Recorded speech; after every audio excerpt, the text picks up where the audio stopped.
Good evening, free enterprise fans around the world, and welcome to Randomania 4 hosting the Lali-Ho League 3-1 match between two incredible runners, Fleury14 and zilch6. I am joined this evening by Nightdew14 in the booth. How are you this evening, Nightdew?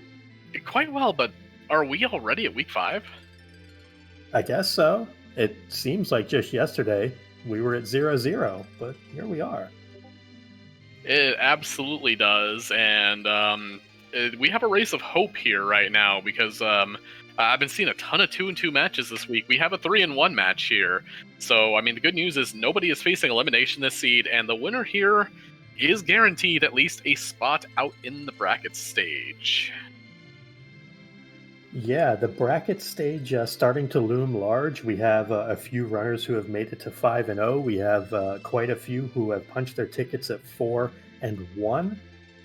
We have, the potential here for one or both runners with a tie to punch their ticket to bracket. So this is going to be very exciting, and at the same time terrifying for those waiting in the wings already at 3-2. I can tell you, I would not want to face either one of these fellas at 3-2 with elimination on the line. That would be terrifying. Oh no, absolutely not. Fleury and Zilch, I'll have a ton of races under the belt here. I do not know the exact. Now, mind you, at the very least, should I lose mine, I will not have to see Fleury because I have already seen Fleury. So hey, that's nice. But again, both these runners are two runners you do not want to run into in a dark alley. We should be seeing some absolute speed here from the both of them. Yeah, I think combined, these two racers have somewhere around 1,200 races completed for Free Enterprise. So we're talking about two of the most experienced runners. Fleury14 obviously being one of the top dogs in the community for a long time, most recently finishing runner-up in the Highway to the Threema Zone. And Zilch pioneering 1,200 strats through a lot of that tournament, also making top 16 himself. So again, two absolutely fantastic, well-experienced runners who I know are going to put on a show. But let's talk a little bit about these objectives. I was hoping for something maybe a little more challenging for two runners of this caliber. We're looking at character hunts. We have Get Kane and Get Porom. What are your thoughts on those, Nightdew? Well, I mean, it's character hunts. Neither of them are gated characters, and we have a 2 out of 13 chance. Maybe a little less when we factor dupes into the equation there, but yeah, we can only really hide one of them behind the giant. So unless it's Demas and the giant with one of those two, and it's the only one of those, giant may be dead before we even start the seed. So what you're saying is 65k D-Mist holding this Sand Ruby, which has Kane and then Porom at the end of the giant. Is that what I'm hearing? Sounds good to me. All right, let's do it. But yeah, we again we have some fake objectives too. I guess we're paying bills and we're making a grocery list, so we're taking out the trash. Now I don't know why you would take out the trash. The trash is the best place to be if you're a possum like me anyway. Defeat the eldritch personification of hatred. That sounds spicy. And then do laundry. Why? Just buy new clothes. I mean, you're going to have a lot of dirty clothes after defeating the eldritch personification of hatred. That's true. We do have the Quack Kid along with this Stella and a key to get right back into Baron, which none of these runners will either do because that's a foul right there, and nobody wants anything to do with her without a little bit more physical bent to their party. I mean, Tello with a power staff could eventually kill Val in about 337 hits. Yeah, good point. We're not going to Baron yet. Our runners are going to try to find some way to power up this kid early. Palom being the preeminent black mage, Fu notwithstanding, getting him to Quake, especially at level 23, Virus at level 19, those are kind of the breakpoints you're really looking for. But even early on, a single level gets him Ice 2. 2 or 3 levels gets him Fire, Ice, and Lit 2. So, a couple early levels and this party is ready to go on the kid's back. Oh, absolutely. The speed he just gets those tier 2 elementals Especially if you can find a decent stat stick for him, maybe a black shirt or sorcerer robe. I mean, you do start with the wizard. Hello, early cat claw in the loot here, but yeah, Ooh. anything to get him moving. Someone drops, so Tella could be throwing rocks here as well. Yeah, looks like we also picked up, I think it was some white arrows. Looks like we're also getting a bandana for a strength boost, a second cat claw. All of a sudden, I'm hoping now for a Yang up on Hobbs or in Baron Inn. Normally not a fan of Yang early game, but double cat claw. Boy howdy, that gets me excited for a Yang. That gets me absolutely excited for a Yang. Yeah, paging our good friend Pankraz, who loves those things. But yeah, that's like, yeah, let's go find Yang right now and strap those to him, especially with that early strength ring. There's 13 strength and 10 agility right out of the box. Yeah, and it looks like we're getting an early Sand Ruby peak. That's a Rosa in bed, so is this even? We have our first scoop of vanilla, yes. A big deal to get that Sand Ruby. Rosa being the preeminent white mage in Free Enterprise. Again, Fusoya notwithstanding. Rosa's HP growth, her spells just come in general so much earlier. It's just a great thing to know that there's a Rosa in the seed that you can get your hands on. Now, one thing I've noticed from Zilch's deep loot here, oh my, Stardust Rod, there we go. That's what we really wanted here. Zilch says that's plenty. What I was about to say, though, is they, I believe, each found like 2 or 3 cabins apiece, so we're not even going to have to go looking for camping this seed. Yeah, not having to look for camping gear is huge.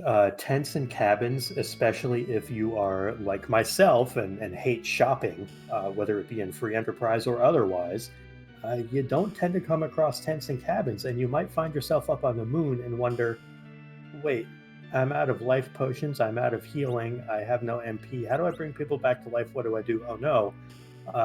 It can get really awkward. In this case, finding all those extra camping gear goodies, that's a big deal. Yes, very much so. Boreas out in the Damsian Treasury should actually be enough to get you through most of a Mount Hobbs fight there, presuming we find something that doesn't absorb ice, but not many of those in the boss pool.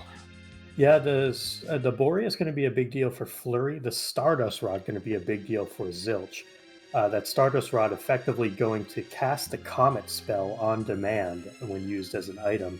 The Stardust Rod, without question, is the best party member that we have found so far. However, that's a demist up on Hobbs with a Kane, who is an early game all-star on this flag set. Yeah, that's gonna be exactly what I'd want for that Valveless in Baron, and not just because of the jump. Actually, I don't want it for the jump at all. I just want him to actually be able to hit her. Yeah. And starting with a Flame Spear, that is about as high a roll as Kane can start with. So very nice, quick start here for our runners. That's exciting to see for them. And the Boreas coming out as well. This is going to help get that Palom online, and we're going to have those level 2 spells coming in early.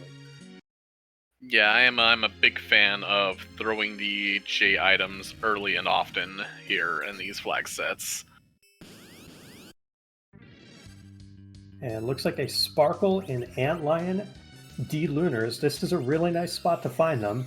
Even if you didn't have a Stardust Rod, which will likely one-shot them, they can be killed with Cure 2s, which come in the starter kit. So you'd be able to just use a couple of Cure 2s off the D-Lunars and be done with it. But the Stardust Rod making quick work of them. Yeah, even without the Stardust Rod that Fleury doesn't have here, I'm pretty sure Palom is going to gain, 4 levels here, is going to have the Fire 2 spell. That'll one-shot him easy as pie as well. Yeah, and a nice pickup here, a Tower Key to go along with the Baron Key. So we're finding all the keys to the kingdom early on. That Tower Key is going to allow our runners to not have to worry about Keyless Tower. They won't have to worry, do I fade this? Do I check it? What do I do? They now know that that whole tower of Lower Babel is available to them, and should they choose, 4 trap chests in there to go with them. Fleury not risking forgetting about that D-Mist is running over to Mist immediately to check that out here, and don't blame him. I've seen, like, that's a Thunder Claw, that's an Ice Claw. This seed is begging for a Yang. It truly is, and there's also a hook So that could be our logical way underground, but that does not mean a magma key is not out there floating somewhere in the ether. Just because we see the hook on the overworld does not mean the magma key is not also available on the overworld. That does also mean, because that could actually be our logical underground there, that the unsafe bosses could actually be guarding the magma key. That's true. So that Valvulus, for example, in Baron Castle, could be guarding a magma key. And looks like Zilch is through the Demus fight, largely on the back of that Stardust Rod, getting the levels on Chain and Palom as well. And we find another coffin. So now each runner has a coffin, one from the Damsian hoverboat launch, and one from Watery Pass from Zilch, or from Antline, excuse me. Yeah, and I actually love this play here. Fleury, seeing the hook, I'm going to guess is going in, going to check that shop, might loot a little bit, not sure how much he wants to commit to looting that far into Cave Evelyn, but does have Tella available for a quick exit if he thinks he's fine and the character is in his pocket, whoever it may be. Also does get a scout on the boss there, which you really like to know before, how to plan your party for that possible Rubicon slot. Right on. And there's also that whole thing of the band man who has returned, the band man being Fusoya. So Oh if yeah. you can spike an early Fusoya in one of these seeds, that is an amazing advantage. Yep, and we are also going to find two of those. We have Hourglass 2s and Elixirs as our I'm two excited items. for one of them. I mean, I'd be excited for Elixirs if they didn't cost 30k, but yeah, I'll definitely pick up a few Hourglasses there. Especially, matters what we find out here for Kane. Ooh. Wow, Sorcerer Robe, Tiara, paging Dr. Rydia, but nothing really else for her at that point. I mean, just a Sork Robe in general, that's basically your best in slot gear for any mage. So maybe the white shirt being the exception, but a Sork Robe is a perfect stand-in. That's a big piece of gear to know that it exists if our runners should end up doing reflect strats or ending up just with a heavier mage party in general. Yeah, even that, or even just this route. Well, it's not Fu. That's a rude Rubicon boss, but that's I like to say the big neon sign saying, "Let's get the Mount Ordeal, shall we?"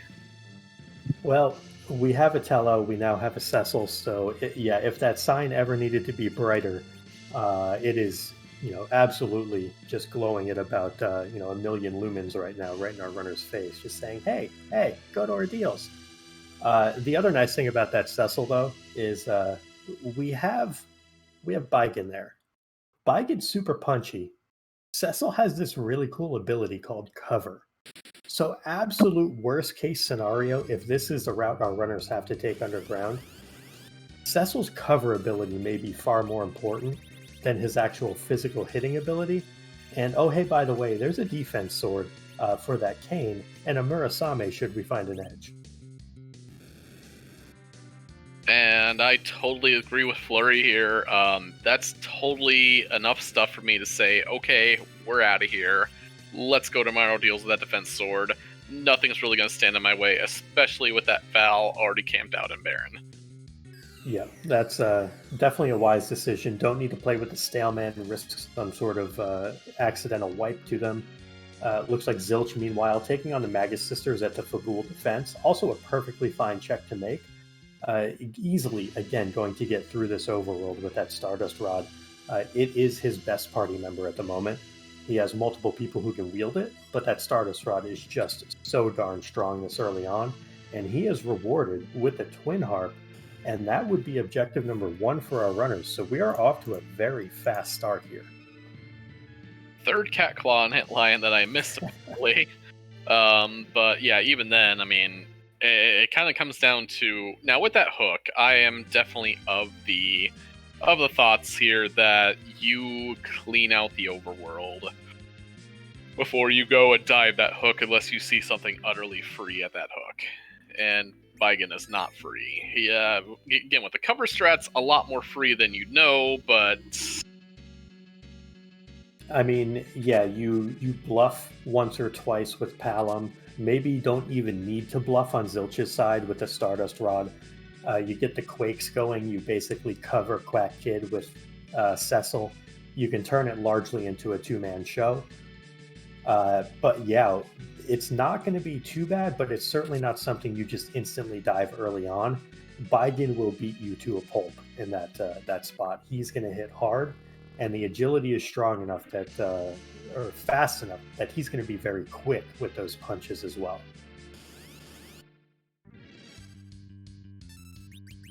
now Zilch is going to Ordeals, does not know about the Cecil just yet, is going to be at least happy when he gets on down to the hook route and does see that Cecil here, but even with that counter, this spot isn't exactly super fast, and might actually, with 900 on that lit 2, might be able to just... is going to throw a Star Veil here. I thought he might not be able to actually win that damage race. Yeah, I expected a second jump and a second level 2 spell there. Looks like he might be trying to jump the Mega Nuke, and the timing there looks to have been correct, so very well done by Zilch. Showing off a little bit of swag there. Yeah, we really don't care about XP on that Tela. We still definitely want the Quake Kid. He's definitely the primary who we want to have XP right now, just because, again, Quake at level 23 to get him online there. Is leaving Tela face down here, and we got a back attack Odin around the world, which is going to be completely trivialized by about one Lightning 2 and a Stardust Rod. Yeah, one lit 2 here, or even the Zeus Rage might do it. I think Zeus Rages do about 2,500. Yeah, there's 2,480. So very close. Pretty heads up, though, to just use it and get it out of the way. The Zeus Rage is something you want to use either on Kainatsu or on Odin. Maybe you use it on an Octomammoth, but this is pretty much the boss you use that Zeus Rage on. Yeah, absolutely. And the thing with the J items is they're still around, depending on which one it is. You're usually getting somewhere between about 450 to 700 damage there, which is great for Sphere Zero Overworld, but starts losing effectiveness once you get down to something like your, Kanyats or like your Rubicon slot there, when, bosses are sporting 24,000 hit points. Right. 450 to 700 is kind of a drop in the bucket. Yeah, it's a big deal. Overworld, always a fan of finding J items on the Overworld. Oh, hey, we have underground access, but what about moon access before even dealing with that Baigen underground? How's that sound? That sounds extremely interesting here. Unfortunately, a free fight and a free position, you hate to see it, is going to be jumped and Stardust down before anything here, but we have Hourglasses. Fleury will have a Paladin Cecil, has a defense sword, and we do get a free moon character, which I assume both of these two are going to check. Yeah, I would expect that that moon character to be checked fairly soon. Again, anytime you have a chance to find a Fusoya, you take that chance. It's kind of one of the rules of this flag set that until you are in the super late game, where Fusoya may have actually fallen off compared to other black mages or other white mages, for example, a Rosa or a Palom who are fully leveled. Until that point, Fusoya is level 50. He gains 3 spells for every boss you kill, and he's just an unbelievable powerhouse returning from vacation. So again, that Darkness Crystal represents another chance to check for Fusoya. I think that's going to be one that our runners are more than happy to venture up to. Not only that, but we do actually also get access to the Hummingway shop, which could actually also hold Sirens, and with these teams here, access to Sirens and Hourglasses. A cheeky Warlock grind is actually on the table if that comes to be. Well, not just Warlocks, but also Gold Dragons, since Tela will know weak. So it takes what is normally, I think, 8,700 health on Gold Dragons, effectively drops him down to somewhere between 1 and 9. One tap from a melee character, Gold Dragon falls over, you can life glitch it. That's an easy 90k. So Hourglasses and Sirens, to your point, could open up a ton of opportunities for our runners. I believe Zilch is actually our first inside Baron here, and we find I don't see a character there.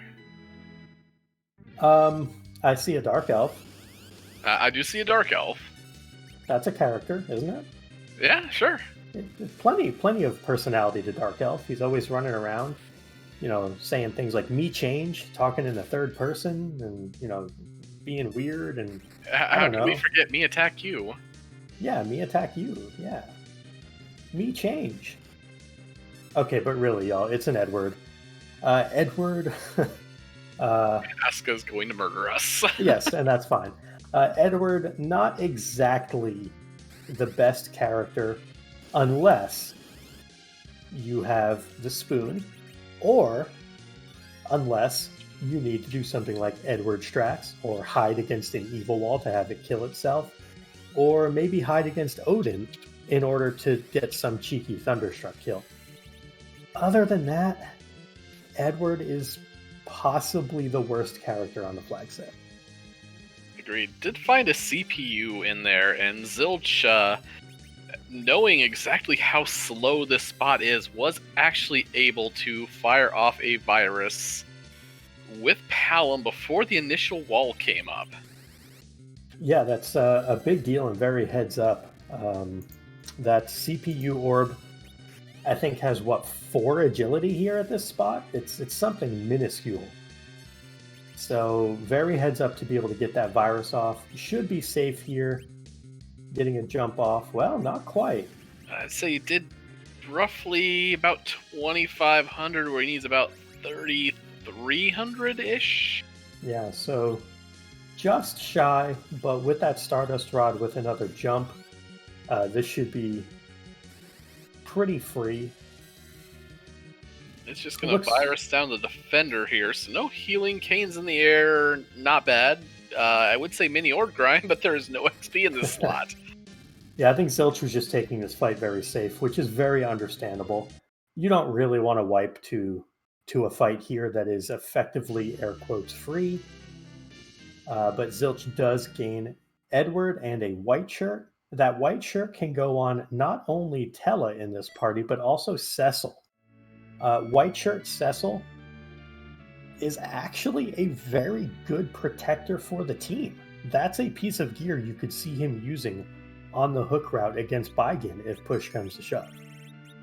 Yeah, I think I did see him actually hit the crystal armor, which everybody says, hey, that's money armor there. But again, with adamant not being a thing, it's been banned to forever here. Either one, it's the best physical defense thing you can put in the body slot. And yeah, you can't berserk him, but if you're cover stratting anyway, you're not berserking him anyway. Yeah, and zerking when you are against Baigen is fine. But if you can bluff Quake and just one-shot the arms and keep Palom safe, and maybe zerk with someone else, like a Kane, for example, that's probably a much more prudent strategy. It might be ever so slightly slower if you were to get perfectly optimal RNG on the attacks, but it's going to be 100 times safer. Yep. Now, the interesting thing here is Zilch has still not gone down to get that Cecil, and neither of our runners here have gone to the moon yet. Zilch is rushing that Baron key, which with only a Flame Spear Cane isn't terrible, but actually might want to drop her Whirlwind Spin there just so Palom can drop viruses on her. Yeah, and I would say what's better than a Flame Spear Cane is a defense sword anyone. So that's going to play into Fleury's favor if they do the same route here, where he might be able to make up some time, as Fleury is ever so slightly behind on progression, but has a lot more information and also has this Cecil already. So still an incredibly close race. After 20 minutes, you would expect nothing less from these runners. but that defense sword may be able to make up a lot of ground here. Kane actually landed 1,000 damage on that jump, which is far more than I was going to give him credit for, so even better. Yeah, I know this spot is not too bad for the evasion. It's the next spot that is bananas for it. The Valvalis on the throne, I think, gets 5 physical multipliers up there, which is just brutal for physical attackers to try to chew through. So seeing Val here instead of on the throne is definitely a happy feeling for the runners. Yep, and I am told by, and I know some of the Valvola spots, I do not know her in front of Baron. Apparently Chad is telling me no physical defense bonus while spinning in that spot, so yeah, even better. Yeah, that information coming from our fantastic tracker this evening, Twisted Flax, who also has contributed a lot of other things to the community, primarily taking part in the D-Machine manipulation for both D-Machines, Mac Giants, etc., figuring out basically how to break the last tournament for all the runners. So Twisted Flax, one of our folks behind the scenes today, and also Leggy Starscream doing the restream for us. So again, huge shout outs to both the behind the scenes folks. And oh hey, I heard you like grimoires. Would you like a Bahamut from one? I would love a Bahamut from a grimoire. Thank you very much. Very nice roll there.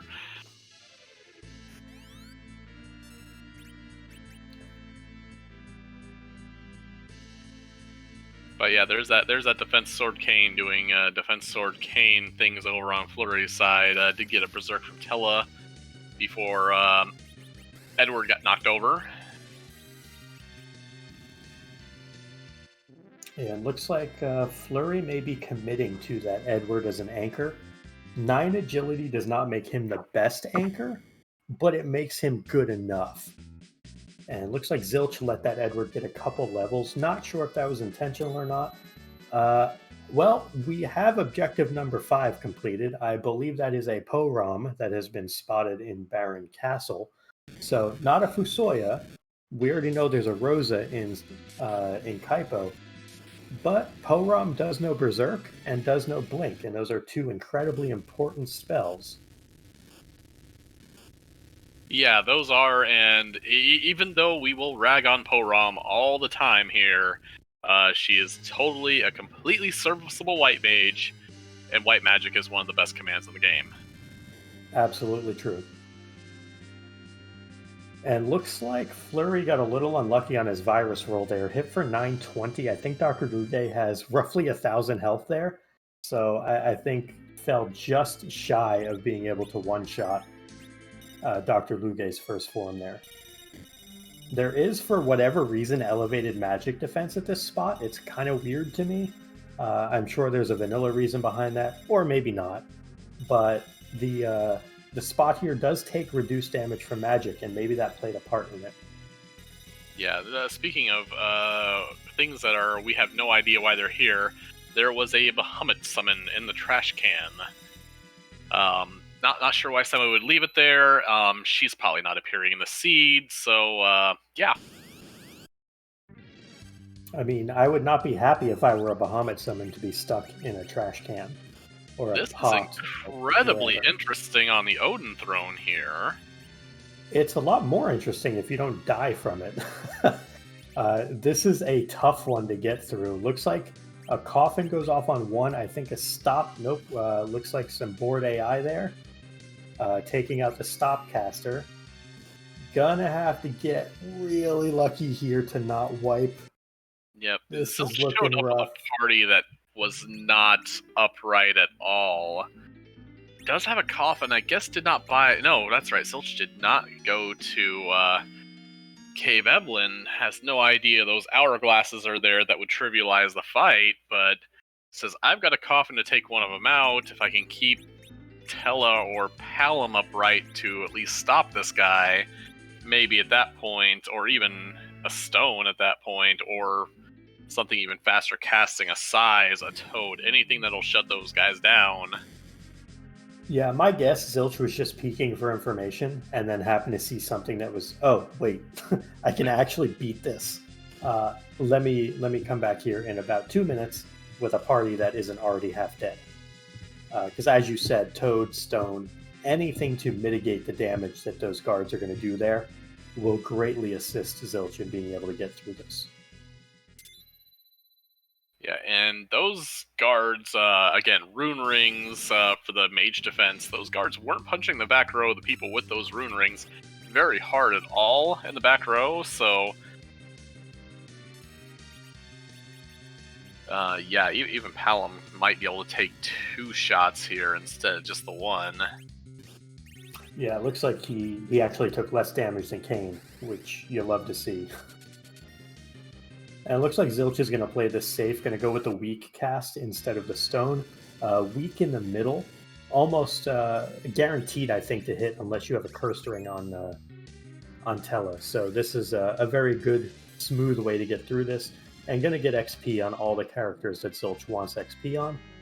And looks like Fleury was able to get these guards stopped and also going to go the weak route.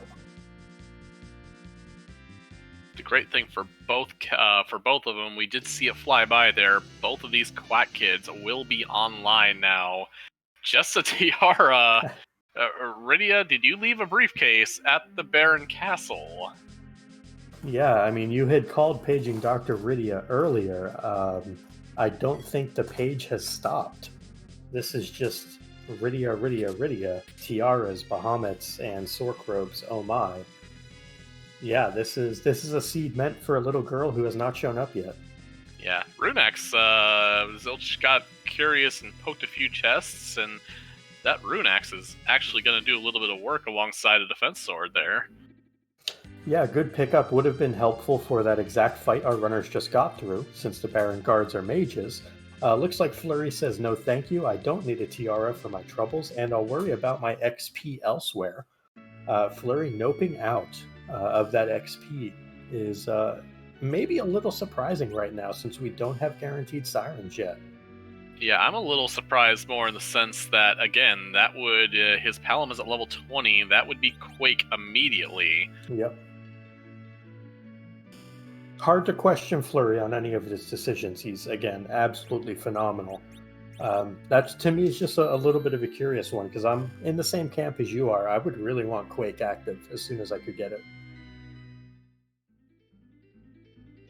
Is going to go to the Fabul defense and is going to be rewarded with that Twin Harp, which is exactly where Zilch is headed. So we're going to, and I can't argue with this play at all, we're going to check an objective here. Again, with your whole thing about Fusoya, which I totally agree with, neither of our runners have still been to that moon yet. Yeah, I mean, they're both probably comfortable enough with their parties that they can get through everything.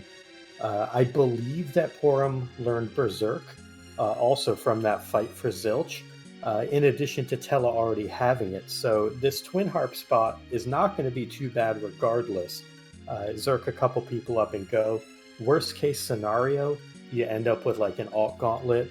Now, we would, of course, love to see an alt gauntlet because it means more music.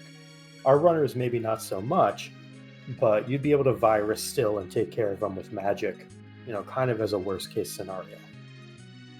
Yeah, and actually Zilch was the one who did find that Rune Axe. Still was with that Flame Spear on Kane, so that Rune Axe is a direct upgrade for him as well. Yeah, it looks like we're getting the save from Zilch. So this is kind of one of those, I haven't seen Golbez, I haven't seen Wyvern. Just in case, I really don't want to be surprised and have to walk all this way again. My party does not have power overwhelming, so let's be a little cautious on this and not have to make the long walk of shame again. The good news about your party not having power overwhelming is a Stardust Rod Palom can virus your entire party dead and skip the entire script there. But we are going to shut up here for just a moment as DJ Spoony B is about to make his big solo here. Wait, I thought this was the part where we talked through the whole thing. Oh, wait, is that it? I thought that was it. I don't know. You know what? I'm just going to take a break and get a drink. Enjoy the music, y'all.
Well, all we got was Antlion moving a few caves over there, but we did get 2 Xanarkin from Final Fantasy X. And a package for our trouble. You mean another Fusoya check for our troubles?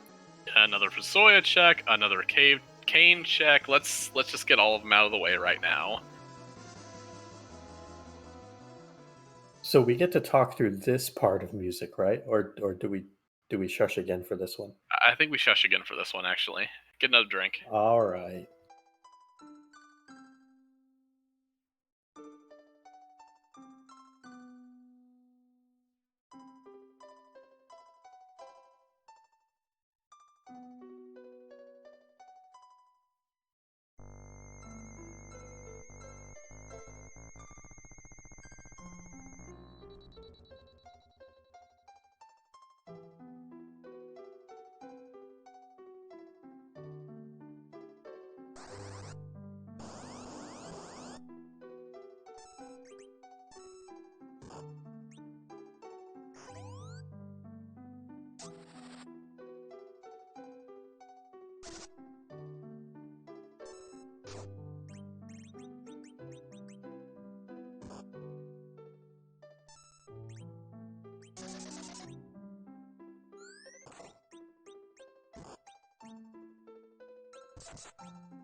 Alright, now that we're hydrated, Zilch said, no thank you, Darkness Crystal, no thank you, package. Let's just go down this hook route right now.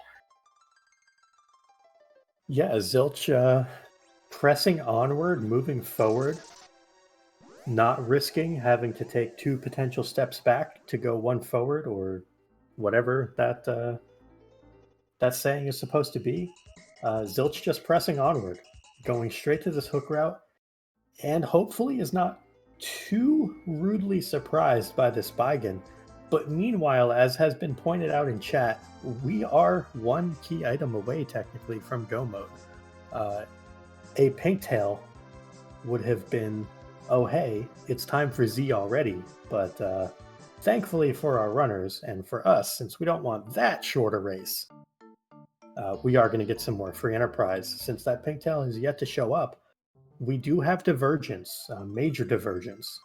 Zilch going to be diving this hook route. Fleury going to give us a moon check. Now, the good news is Zilch did take that XP from the Baron Basement Throne fight there. So again, the big thing you were saying, the best way to kind of deal with Baigen is to throw a heavily armored Cecil in in any slot there, put him in front of that Palom, and just let Quake carry the day, probably with some supporting fire from Kane. But Zilch actually says, no, we're leaving. We just want to see the character, actually, so maybe I don't know what I'm talking about. Well, it may also be one of those things of, oh, that's one of those bosses I don't really want to see on the hook route.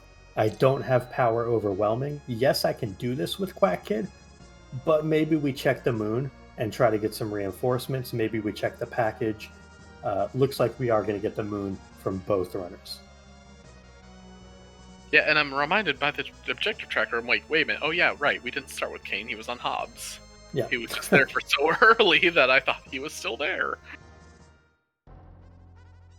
Yeah, it's been a very strong start for our runners. Regardless of seeing things like an Excalibur, a Crystal Sword. Now that is a shop that you don't want to really see on the moon. Ether ones and mute bells. While it would put warlocks on the table, you kind of want things like sirens, like coffins. You want those tier 5 consumables. So kind of a busted check as far as the shop is concerned for our runners. Yeah, while Mute Bells would give you a means to destroy warlocks, you unfortunately do not have the means to summon them reliably, unfortunately. And to answer a question from chat, even if there is a Fusoya at the package, would you take him to sit through the cutscenes? Absolutely. Both of these runners, especially Zilch, are incredibly familiar with 1200 strats, with low level strats. Fu and Friends is one of the new kind of in vogue, ways to get through Zeromus, where you basically go in with just a Fusoya and maybe one other supporting character for damage. Because you start with an elixir, you can oftentimes just basically solo Zeromus with Fusoya. So I think you would absolutely sit through a package cutscene for Fu. We did, however, see a Yang on the throne, on the lunar dais, and Fleury says no thank you to the Punch Mage. Maybe we'll play again another day. All those cat claws being sold for cash. And looks like we are going to get the hairdryer chest from Fleury here. If you've never seen the hairdryers, or, well, what we affectionately call the hairdryers, get ready, because once you see it, you can't unsee it. And there they are in all their glory, the hairdryers. So, I'm going to ask you, because this happened to me. Did you know that these guys are totally immune to coffins? I did know that, and I was actually watching your race when you learned that. And I strictly remember pointing out in chat, today is the day the night you learned you can't coffin in the hairdryers. Because unless you've done it and failed to kill them with a coffin, you'd never know, because it makes no darn sense. I'm surprised it took me that long to get there and try to coffin them, honestly. Again, it's inconsistent. They're not boss bit enemies. So why would they randomly resist the fatal spell? Fleury going for a double with that ice too. They're gonna get it as well. That's a big deal too, because single life glitches, I believe, will get you about 52,000 if you do all three of the hair dryers. But if you can get in 4 or maybe even 5, you'll be looking at somewhere in the 70k range, which is an unbelievably large influx of XP this early on. Zilch, meanwhile, going through the lunar subterrane, he bought 4 mute bells, so that pretty much telegraphs to me we're going to get some warlocks on lunar subterrane 4 here, or he might be trying to take random encounters and try to find warlocks. It may be that. The only issue with going to find warlocks now, I don't see what's on that Cecil yet. Could have a lot of good heavy armor there. Is finding warlocks is all well and good with those mute bells, but generally when they show up, except for that specific counter, they do tend to show up with Karis, which do punch quite hard, actually. Yeah. And there is 70,200 XP from the hairdryers, roughly what we had anticipated Fleury would get. That's a ton of levels for this party. That's Quake on the Kid, it's Blink, it's a Dragoon Spear for a Kane, which you'd love to see as well. So that's really good, very heads up from Fleury, and a huge influx of XP. Zilch, meanwhile, going to Lunar Subterrane Floor 6, gave us the fake out, thought he was going to the Crystal Sword Altar. Looks like he might be going all the way to the bottom of the moon, maybe looking for a free fight, and to just clear this moon before going underground. Yeah, this seems like a huge gamble, but the payout, if it does, just kind of depends on what we see down here. Well, we have the toolkit to take, and we run into... Well...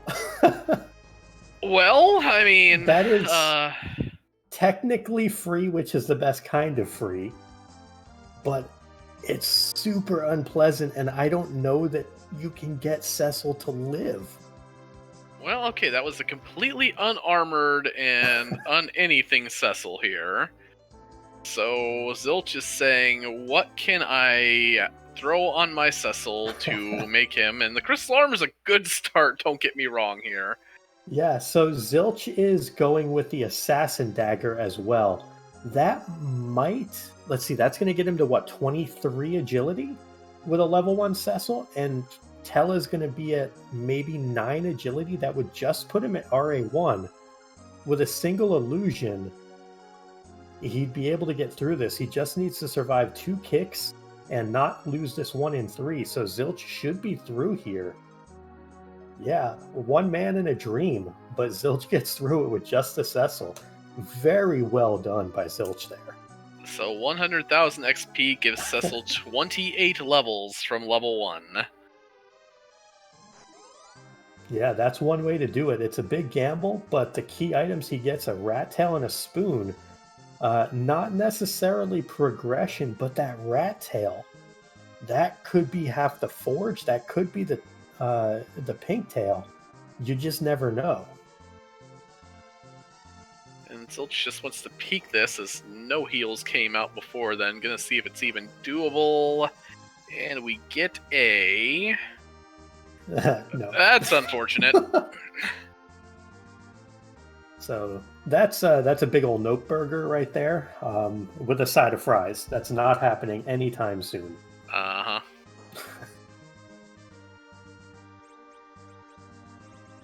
Looks like we're conserving resources, using a life potion to get the Tella up, and then going to use Tella to get everybody else up.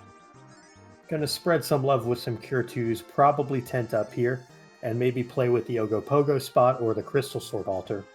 But also, as chat points out, that is 8 key items now for Zilch. So getting ever closer to 10.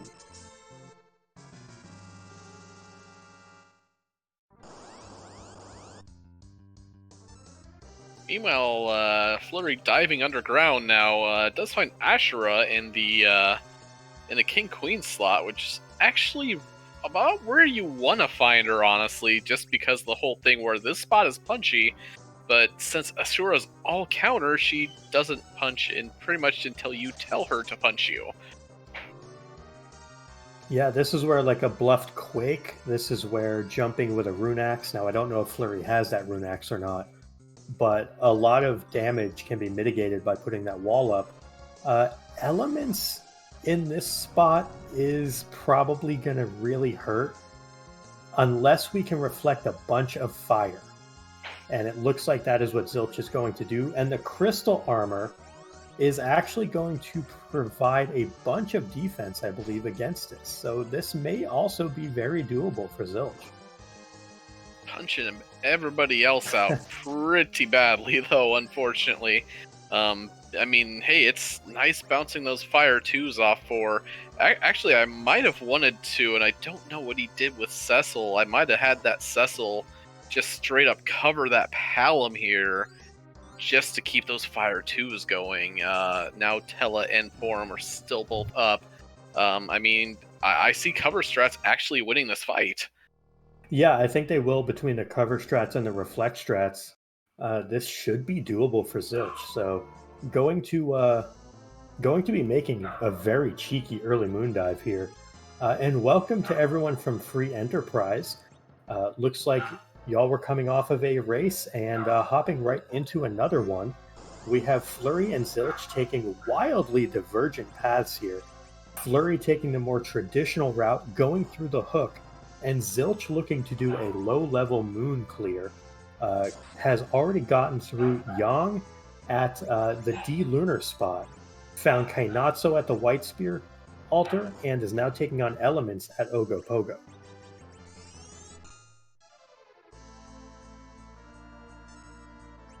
Actually, with this reflect strat, gonna be huge just for the fact that while it's not gonna be the full amount of XP here, is going to keep pretty much everybody upright here. Which, hey, even without the full amount of XP, why not? I hope you didn't parry. Oh, you just restart. Okay, the wall fell off. Okay. Yeah. Heads up to get that wall reapplied, because that would have been really bad if Tella had Fire 3'd Cecil. That probably would have been a reset. And there's the Fire 3. Elements is down. Another very well executed fight from Zilch. And getting XP on everyone but Palom there. And is rewarded with a Leviathan orb. Not exactly the value Zilch was looking for. That was only 23,000 XP and 2 Star Veils. I think I reset out of that, actually. Yeah, I tend to agree with you. The Star Veils are worth their weight in gold. So, and the XP not really worth a ton there. Looks like Zilch says no thank you to Kainatsu, going to play with a different boss on the moon now.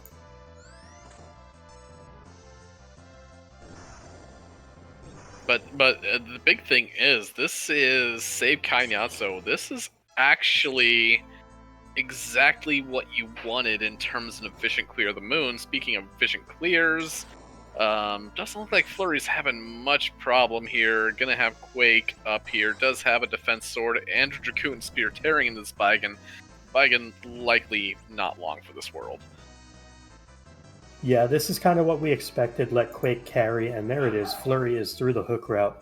A very respectable time, 48 minutes.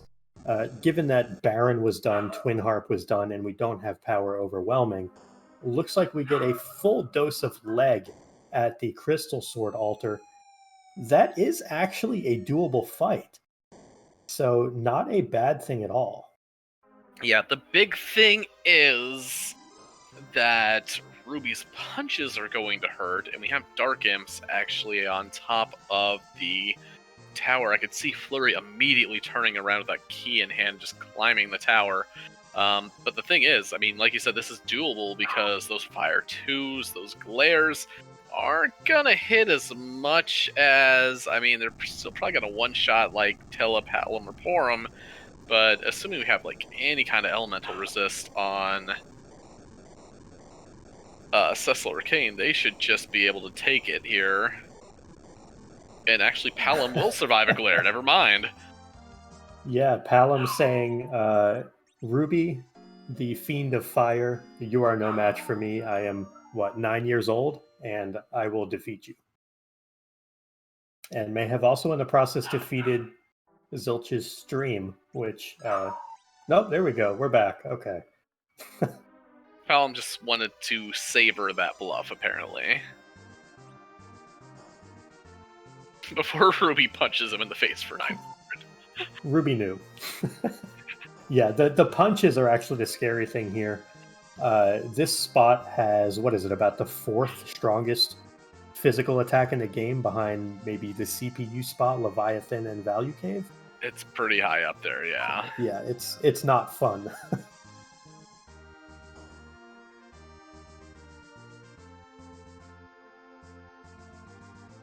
Yeah, Cecil taking about twice the damage, but still not even an HP critical, so he can still cover, which unfortunately at that level of HP, Cecil's just going to fall over. But yeah, certainly still a nice thing. Well, and Tella taking both hits is also very nice. I mean, is getting at least reliable damage from a jumping cane. Again, this is doable. This is kind of coming down to the question of, yes, I can, but should I at this point? Yeah, but it's one of those things where when Zilch came up here to this moon, I think part of this was this is my play to beat Fleury. That maybe Zilch doesn't want to get in a foot race with him. Not sure where the mindset is, how Zilch feels in that one-in-one, 1-to-1 scenario with Fleury. Does he feel like he can beat him in a foot race? Does he feel like he needs to do something cheeky? Does he just feel like mathematically the pink tail in any given seed is roughly a 1 in 3 chance to just flat out be on the moon? And is that something that's weighing on Zilch's mind as well? That value may very well just simply be up here because of the way key items are distributed. So there's a lot of factors that could go into this, and it'll be interesting to find out, what Zilch is thinking, post game once this one is done and dusted. Yeah, and we're still going to get the Mirasama, and I would bet that Zilch is probably also going to check K Bahamut there. See what we have on that check as well. Meanwhile, down go the Dark Imps, and we have wow, that's a pan on top of the tower. That's possibly huge. Yeah, and this Mom Bomb is not something you want to play with here. That's going to be super punchy, way too fast for this party, so I do not blame Zilch for noping out of that. And yeah, we'll probably get the Value Cave check, then get that Rat Tail turn-in from Zilch, which he found from that Yang in the Ribbon Room, and probably proceed from there, while Fleury is tearing up this underworld.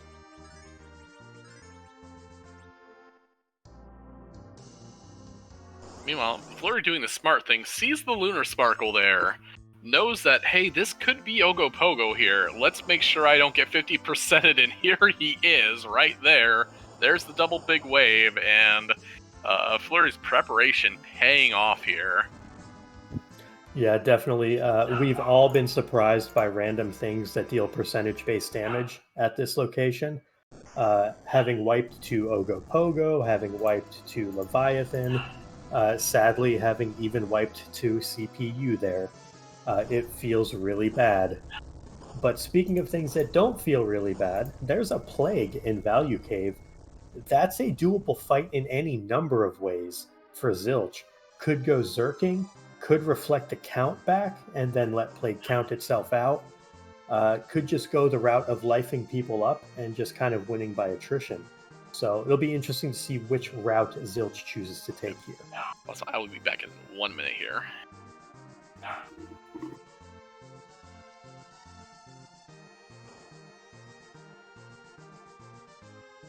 So looks like Zilch is zerking up Cecil.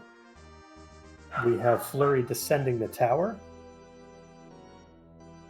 And a 3,000 damage jump from Kane. That is going to do a lot of that HP-based damage to try to take care of Plague in the more traditional way. We'll see if there's enough clogging of the queue so that this Plague stays up with viruses, with Zerker swinging. It could get a little nasty otherwise. There's a Sand Ruby for Fleury, so not the progression he was looking for from the tower just quite yet. We'll have to see how this pan pays out for him. Did have Teledrop, did have Palom Drop, so we're down to Berserkers, and I think Cecil and Kane look like they're able to keep the queue clogged here, so looks like they're going to get through on this Plague fight. Yeah, with the counter being down to 0, there needs to be an available tick in the ATB system for that count to actually resolve. By having 2 Berserkers entering the queue and also having the fast spell on them and the Plague just churning out extra turns as well, there's no way that count can actually ever resolve. And so Plague is going to die basically because it can never count you out when you're berserked. Speaking of too angry to die, there's an Avenger. in the first, and that's a legend sword. So Moon, if that rat tail pays out, this is absolutely giant for Zilch here. Yeah, this gives Zilch 2 shots at go mode and what would likely be an early path to Zeromus. So this is really spicy from a kind of a gamesmanship standpoint that Fleury has all the underworld progression that he's done, but if it doesn't give him like adamant or pinktail to block what Zilch is doing, this could get really messy for Fleury really fast. And to point out something from chat, yes, Zilch basically, if he didn't invent 1200 strats, he perfected them. Now there's the adamant from the pan for Fleury. So Zilch is blocked from one of those outs. So this pretty much has to be Rat Tail into Pink Tail for Zilch to have this early go mode. Otherwise, this is going to be rough for him to come back from. Now, what if this is Rat Tail into Luca Key into Pink Tail? Or what if it's Pink Tail? Or what if it's just go mode for Zilch? Wow. And so we know that Fleury's only out here is to basically go to cave value right now. So what is Zilch's strategy? Well, you said it yourself. Oh, well, that'll help. But I mean, you kind of said it yourself there. Zilch has been one of the primary. You said he pretty much invented the 1200 hit point strat there, and is going looking in shops for something. Yeah, this is one where I'm very comfortable with a myriad of things in this game, but I don't know the mindset of Zilch at this point because I don't know exactly 100% what he's looking for. It may be vampires, it may be Starveils. I know we have Starveils in this shop, and he is selling the farm right now to buy what I assume are those. I wonder if we also get some bluffed viruses reflected. Yeah, so that's 17 Starveils right there, so... Yeah, so that rat tail from the D-Lunar spot having that Yang, that is that's paying dividends for Zilch, and he is on shopping percent right now. Meanwhile, Fleury is on Team Never Moon, and Zilch was on Team Always Moon. There's the Cure 3s as well. We know that's a vital part. So we have Cure 3s, we have Starveils. Vampires would be ideal, or some sort of activator, like crosses or antidotes, things like that. But Zilch is setting up for his bread and butter, which is those 1200 or low-level strats. Correct, Blaze. Zilch has not touched the underground at all. Yeah, so other than that adamant rock, underground completely haunted.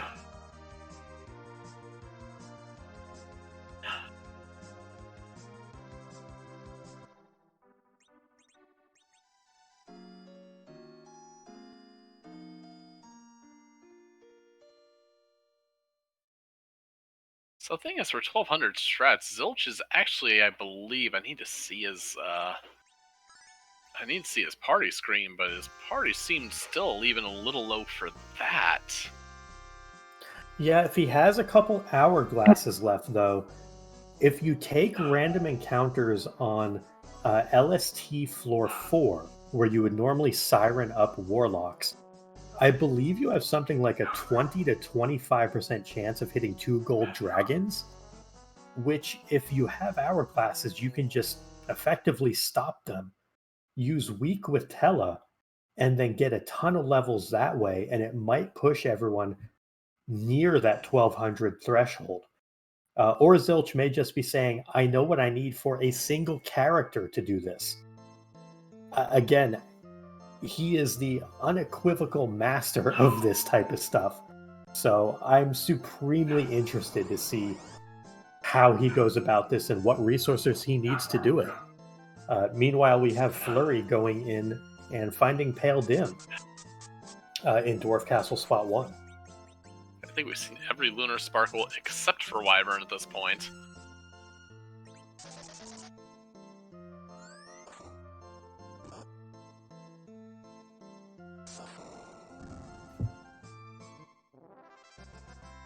To which this Dragoon Spear Kane is making very short work of.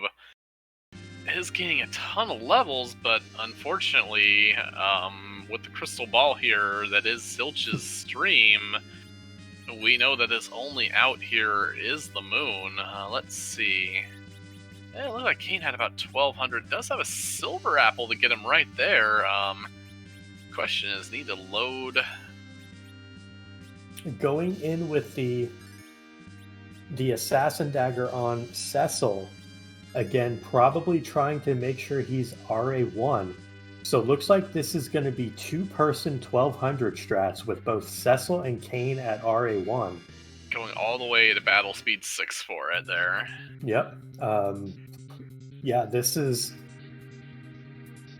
the thing that Zilch has made a name for himself on. So no surprise to see him putting it into play here.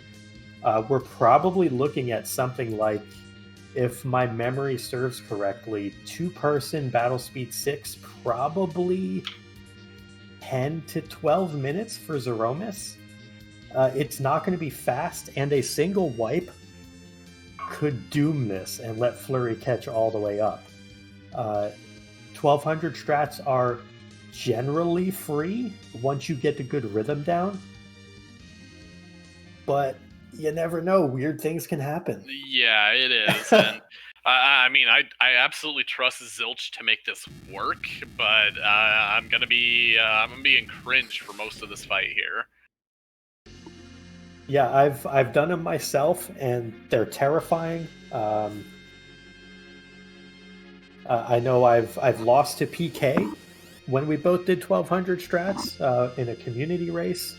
I know I've seen Zilch, though, do these a number of times, but I think we have a question, Night Dew. There's all these Z flags in chat.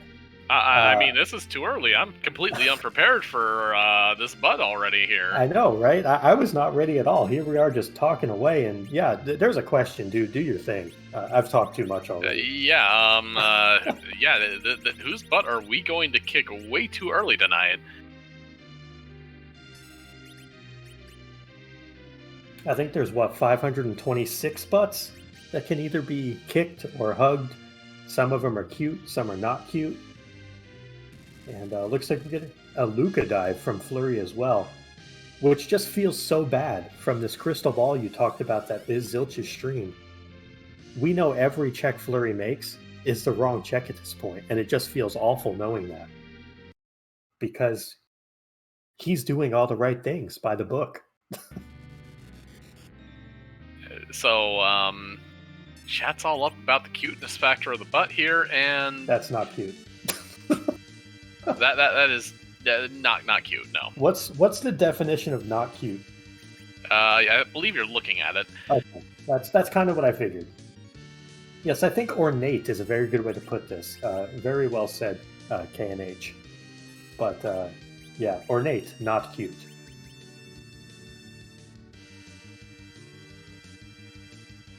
And it is, of course, Orphan from Final Fantasy XIII.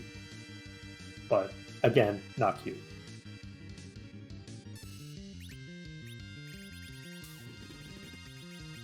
So here we go. Up come the Veils. Here comes the Blizzard and a virus here and a Silk Web. Gonna get all the reflected nukes we can as soon as we can, because even at nerf, that Big Bang is going to reduce this party down to 2. And just Artemis arrows from the Luca key. That's a feels bad right there. That's a feels bad, but that's at least better than, like, say, Earth Crystal, which would give him even more rabbit hole.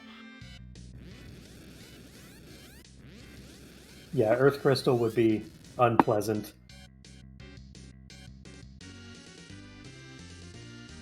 Looks like Fleury doing a little bit of shopping. Finding Odins and Echo Notes. Echo Notes, another one of those items that can act as a trigger for 1,200 strats. A nice cheap activator for that. Zilch, full well knowing that everyone's going to die here except for Cecil and Kane, to your point earlier, that we're basically looking at a two-man show here. This is going to be Cecil and also Kane. And the Dancing Dagger going to be used as an activator as well here to push a little bit of extra damage, since Dancing Dagger is treated as a magic attack. It's going to push about 400 magic damage and also trigger a counter nuke. So it will expedite things just a little bit for Zilch.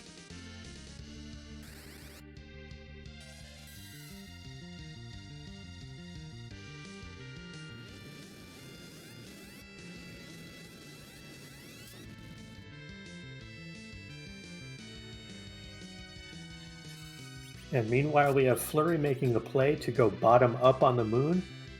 We do know that the rat tail leads to the pink tail. We also know that Legend Sword, though, is at Value Cave. So Fleury has passed up probably what would have been his best shot to stay in this race had he gone straight to Cave Value.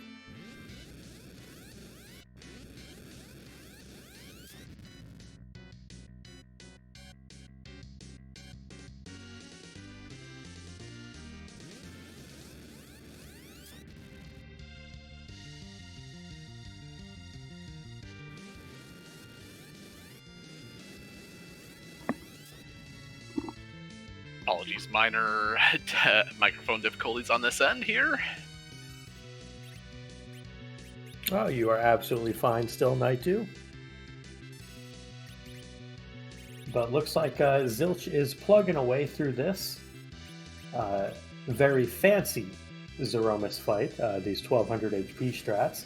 Starting out with all 5 of these characters, again, going to be whittled down to 2, at which point it will be a cycle where Zilch will be Starveiling, Cure 3ing, reflecting viruses that Zeromus will cast on the team, and also reflecting the nukes that will be cast on the team. This is where everyone but Kane and Cecil will perish, much to the chagrin of everyone who loves the mages, or somehow Palom only takes 412 damage. Not gonna lie, did not see that one coming. Palom is just telling everybody on the sea that he does not care. Yeah, Palom's like 1200 strats. How about 500 strats? Now there's a new Zeromus fight for you.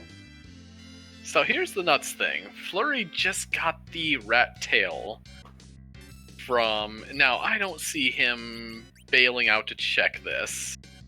But if Fleury were to run down, trade in that rat tail... Oh my, is Fleury doing it?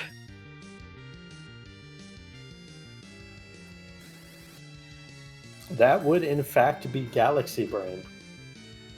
I think we're seeing it. But I mean, he knows that there's only 3 key items left that he can pick up from this. So he's going to do it. There's not many items left. 2 of them give him go mode. So yeah, he's going to peak this. He's going to get rewarded for it. It makes sense. You either pick up a Legend Sword or a Pink Tail here. I don't hate it at all. It makes sense. It's going to be by far faster than any other boss you're going to fight up on the moon. So yeah, this is huge from Fleury. I think if it's executed perfectly, though, I still think this is Zilch's. It does feel that way. Fleury's levels looked like they were in the low 40s, or at least on Cecil and Kane. It still definitely does, especially with the having to take the full walk down there. It does still seem like Zilch is the lose here, but something weird could happen. Yeah, again, it comes down to that execution, and with these types of strats, I would trust no one more than Zilch. So I'm expecting he'll get through this, but I'm very curious to see, does Fleury just gun it straight for Zeromus with these levels? He has Cure 3, he has 2 Avengers. Can he get away with nerf strats here and close this out with no grind whatsoever? I'm very intrigued to see what Fleury's decision is here. It's possible. This is playing your opponent here, and that was a fairly spicy big bang there. But again, it's the whole playing your opponent here. You know that it's you know that it's Zilch, and you know that Zilch does super low level strategies. At this point, I think you have no choice but to gun it. Yeah, you basically know that your opponent is willing to go into the Zeromus fight with a stack of Star Veils, a couple wet noodles for characters, and basically whatever happens, happens. So you kind of get put into what I would consider your non-comfort zone. For almost anyone other than Zilch, this is not where they want to be in a race. For Zilch, this is exactly where he wants to be in a race. But for Fleury, he's going to get tested a little bit here to see if he can pull this off. It's going to be close. He's going to be maybe a couple minutes tops behind Zilch here, getting into the Zeromus fight, and he's going to deal damage a lot faster. Oh yeah, people asking in chat what he has to Avenger glitch off of. I believe it's a Dragoon Spear and a Defense Sword, so good stuff to Avenger glitch off of. Well, you don't even necessarily want to be Avenger glitching at these levels. Oh, good point. Yeah, there's low enough levels where you don't want to. You just want to strap them right on. Exactly. So you just go in with those Avengers on. The plus 10 strength, plus 10 agility is going to give you more multipliers than you would get from the raw attack power of those weapons. So yeah, you just head straight on in. The only way, honestly, to answer questions from chat that a wipe could happen here is mistiming. If you don't plan for the big bangs and you miss the nerfs, or you don't plan for the black holes and you still start casting things like the crystal. But Zilch is counting it. He's using the crystal. He's not pushing any extra damage. So there's not going to be a tip. There's not going to be rocks. We're just looking at pure reflect here, and we know that Zilch is going to be counting this. So it's just a matter of, can Fleury catch him? Can he deal enough damage fast enough to get there? Yeah, that switching to crystal does tell us that Zeromus is probably, at the very least, somewhere around that, about 42,000 hit point, where you don't want to risk items here, and isn't even going to cure 3s. So I'm assuming Zilch is counting on this virus here, and wants to just end it as fast as possible. Oh no, is going to cure 3s. Never mind.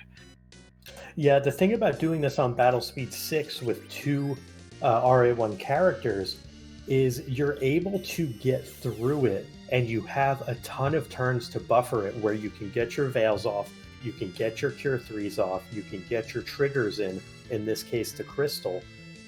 Didn't find Echo Notes, didn't find crosses or antidotes, any of those things with shorter animations, which can actually speed this fight up considerably, but is easily able to get the Veils up, is easily able to get the triggers in, is going to be able to nerf the big bangs. And yeah, Fleury is getting to the Zeromus fight. Zilch has been in it now for about 11 minutes, I want to say, maybe 12 minutes. So this is about the upper threshold of when you expect a two-person fight to go with the crystal being used. So I think Zilch is getting really close, but Fleury can still catch him. Certainly if there's a wipe here. This is Fleury's to lose if there's a wipe. But we shall see. Zilch is getting close. Now this is a shake which, after this crystal use, might, again, unless counting, might be leading to another big bang if this isn't the kill shot here.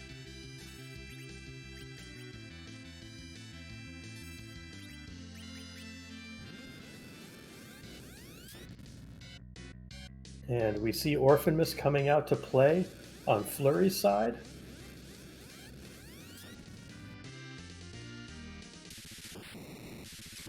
Avengers are in hand. And there it is. GG. Zilch, Wow. GG, pulling off the two-person 1200 strats. His bread and butter. Extremely well done, Zilch. Extremely well done.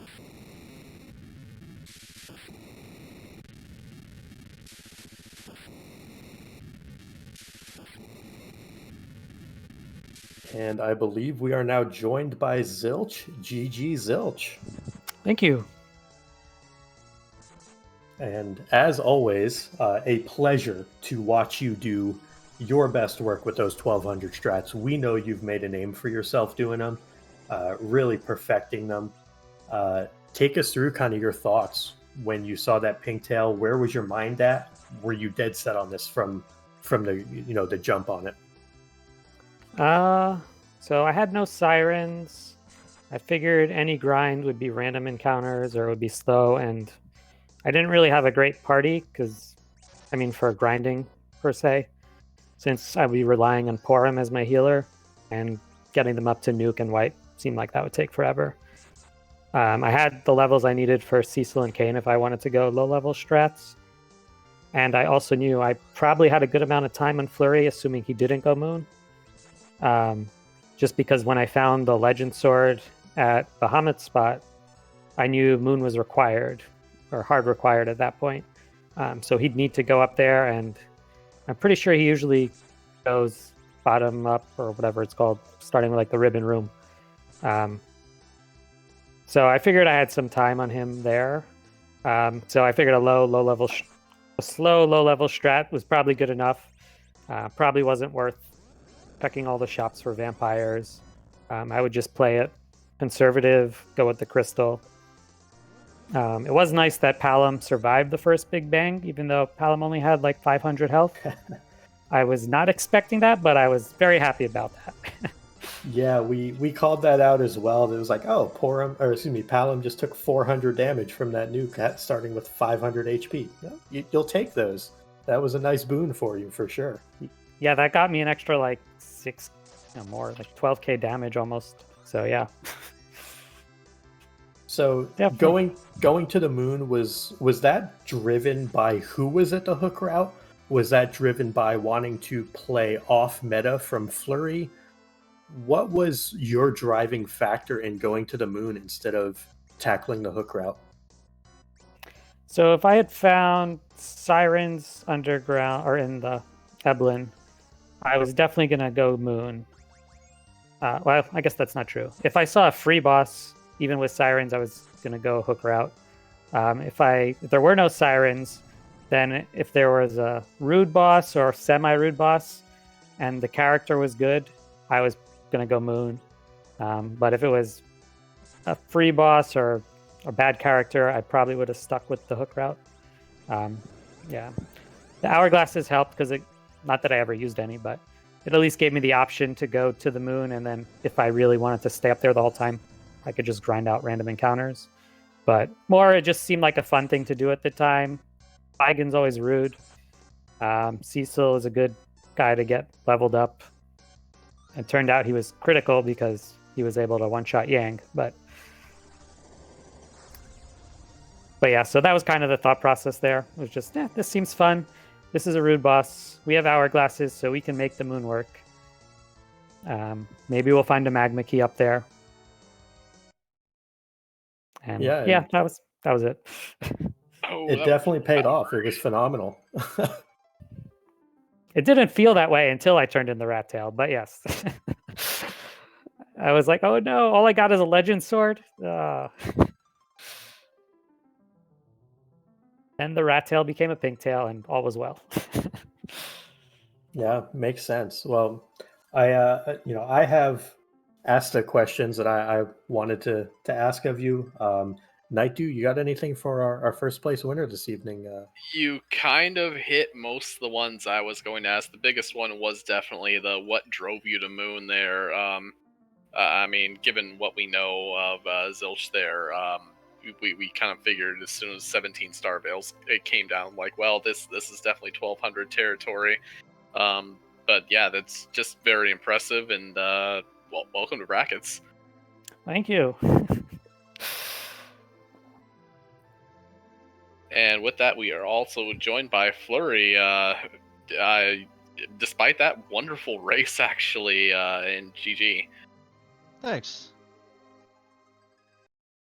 Yeah, GG Flurry as well. Unfortunate wipe there at the end. Thought your nerf timing was good on it, but looks like it wasn't for whatever reason. That was a little odd. But you ran a heck of a race, cleared out. I mean, everything you possibly could on the underground, cleared out the overworld, just blazing through it, got through that Baigen really well.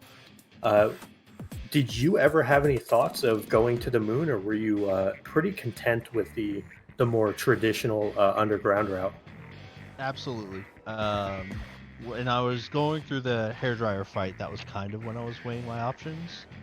I was like, well, condition A, if I get a holy sword, I think you kind of have to go moon. And I ended up having like dragoon spears pretty good. We would have had two decent weapons on 2 melee fighters and a blink caster. So like it could have made it work.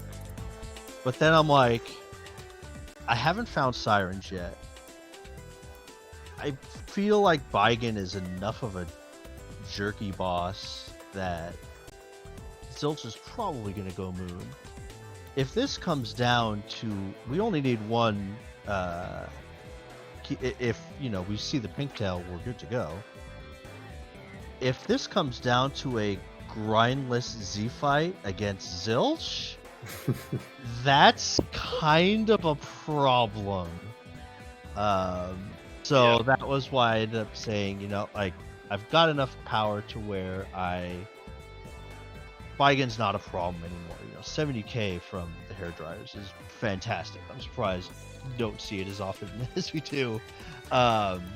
And as I start to go through the underworld, I'm like, well, I probably kind of have to take Fey March as long as I don't see someone who is time consuming, and then Mylon and Friends is there. And I'm like, ugh, that's about as time consuming a boss as I can get. Underground only had Adamant, I think, if I remember right, which, sure, okay. But yeah, I needed Underground to pay off. It didn't, and then when I saw there were no sirens Underground either, I'm like, well, this is gonna be problematic. Zilch is a lot better at these kinds of seeds than I am, and we're probably gonna hit go mode within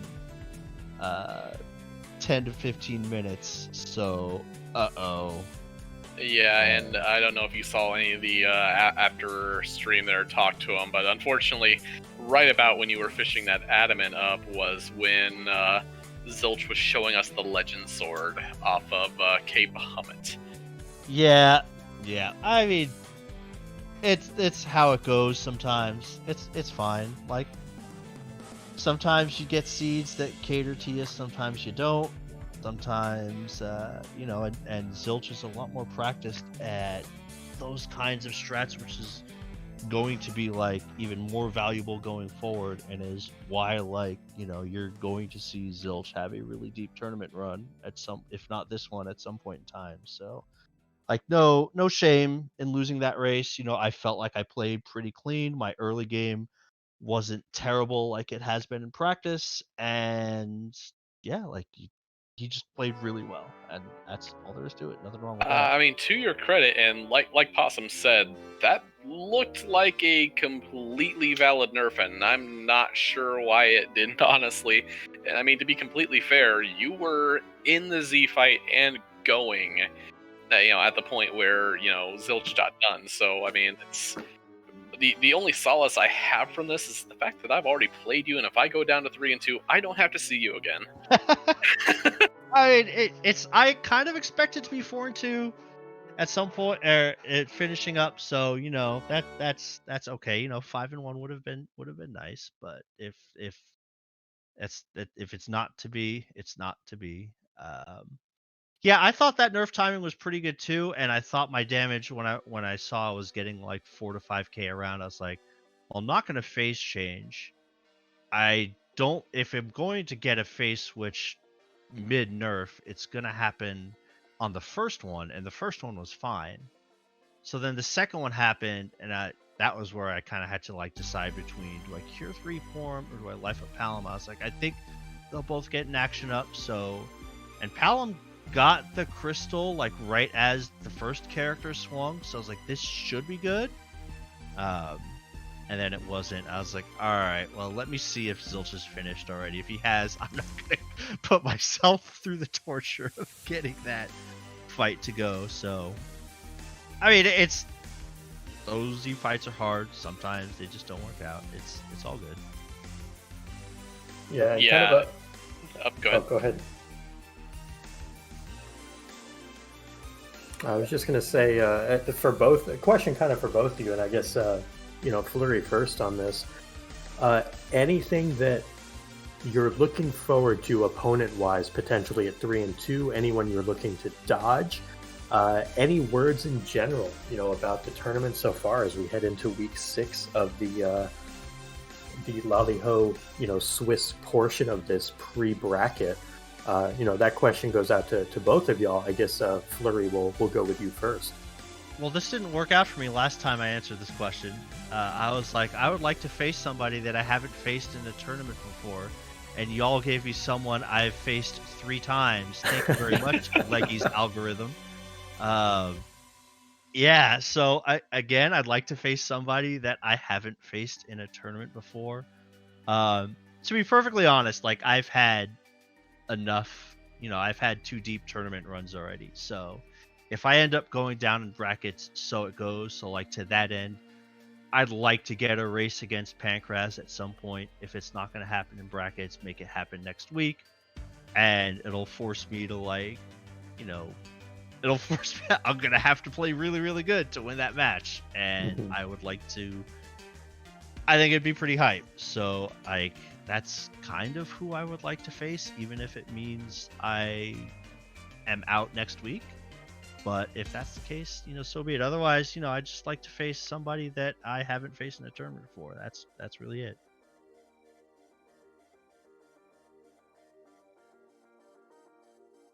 Yeah, I think as far as playing people you haven't played before, there is a specific someone I haven't played before in a tournament, I'm pretty sure, that I wouldn't mind getting matched up with, a certain PK. I feel like that could be a fun match. Please do. I So he am drafted here, me I am into here to call that match right now. Yeah, I don't want to play Zoe again. I'm gonna lose Keyless Tower. No good for me. Just give me PK. All will be well. Yeah, you can't. Zoe's on Team Nevermoon, and you gotta be careful with that. Yes, I would also love to see you in PK. I will absolutely throw on my RJ Barrett jersey and totally root for you there. Nice.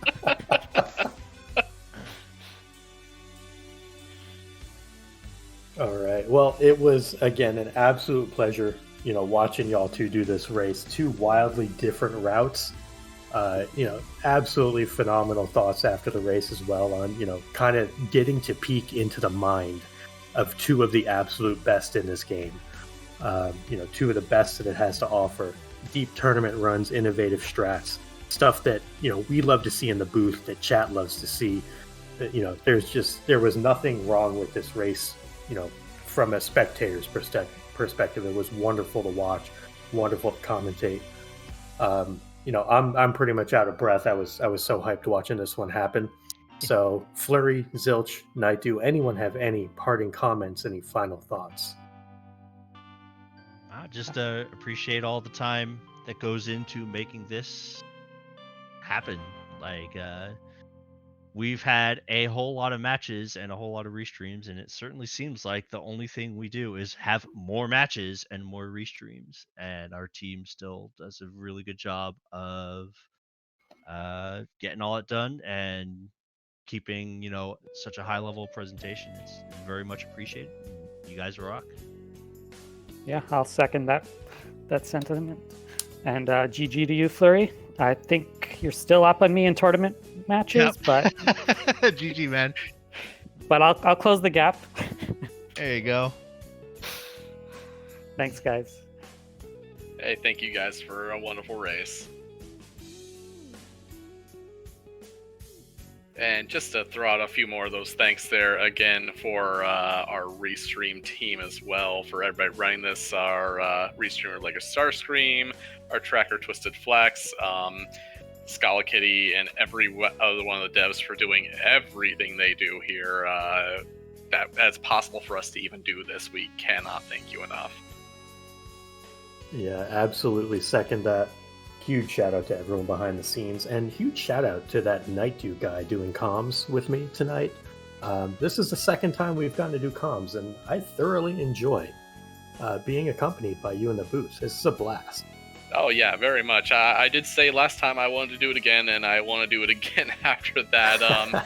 Yeah, this definitely works for both of us here. So hey, I mean, we're both trying to still run as far in the tournament as both of us can, but hey, the booth is always calling for us if we happen to leave early. So absolutely, and hopefully we can both dodge Zilch and or Fleury depending on where we end up after this week, because I don't want to face either of them, and I guess you already get to dodge Fleury no matter what, but I don't want to face either of these guys. They are too heckin' good. I say, is it technically dodging him when I already ran into him, or? Little column A, little column B. Okay, yeah.